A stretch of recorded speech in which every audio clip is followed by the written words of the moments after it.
Well, so much to think about when it comes to retirement, whether it's way off in the distance or it's something that you're planning to do very soon. There are some things that you can be doing now to make sure that it is a fulfilling process for you. And Justin Halverson with Great Waters Financial is here to talk about this. Good to have you here. Thanks, Brian. Glad to be here. And I think interesting thing that I was reading, getting ready for this, a lot of people have had to actually come out of retirement because they're not sure where the money's going to come from. That's concerning. It's concerning. Even in a good economy like it's been lately, stock market's high, job market's good, people are still struggling a little bit, so that is cause for concern. Yeah, so there's things that people can do to actually boost their confidence in retirement. Absolutely. We'll run through a few of them here. So you say figure out how much you're going to need to live on in retirement. How exactly do you do that? Well, there's a number of different ways to do it.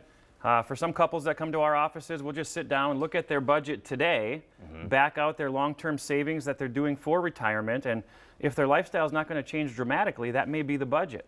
Sure. Or some people have dreams and goals for retirement to travel and, take their dream trips and maybe invest some money in the grandkids or, do things like that. So maybe their budget is higher and other people are going to scale back. So you have to look at your lifestyle, what lifestyle will be like in retirement, and then determine the budget around that. And then go from there. You also say evaluate your personal assets and determine your worth. Got to know where we're starting from, right? Yeah. So we got to look at that personal balance sheet, our assets, and hopefully not too many liabilities as we approach retirement.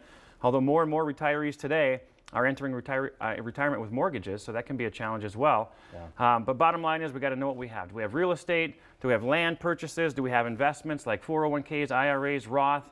The more the better, obviously, but we have to know where we're starting today. Yeah. Also create a plan to cover expenses with dependable income sources. That's the key. A challenge, Brian, lately has been that fewer companies offer pensions. And so there was a day and time where people could retire and turn on their Social Security payment, turn on their pension, and live happily ever after. The majority of their income was replaced. Yeah. Today it's more about how much have you saved and how much income can you generate from your investments to cover your expenses. And so maybe we need to look at safe withdrawal percentages, maybe bonds generating interest, dividends, annuities that can guarantee income for retirement can all be good things to look into. Also consider a Roth conversion. Yeah, it can be kind of confusing, I would imagine. For this a lot one of gets people. confusing. So there's Roth contributions and Roth conversions. Yeah. If there's ever a year while you're working and you're in a lower tax bracket, maybe you're between jobs, you got laid off, that could be a great time to do a Roth conversion. Or if you had an investment loss, that could offset a Roth conversion.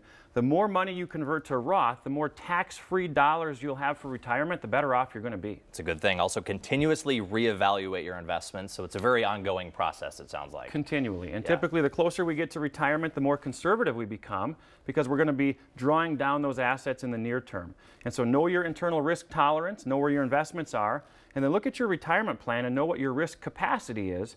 For some people, they can take as much risk as they want to. They'll never run out of money. Other people, they got to be a bit more cautious. Okay. Justin Halverson, Great Waters Financial. Good to have you here as always. Appreciate it, Brian. Thank you so much.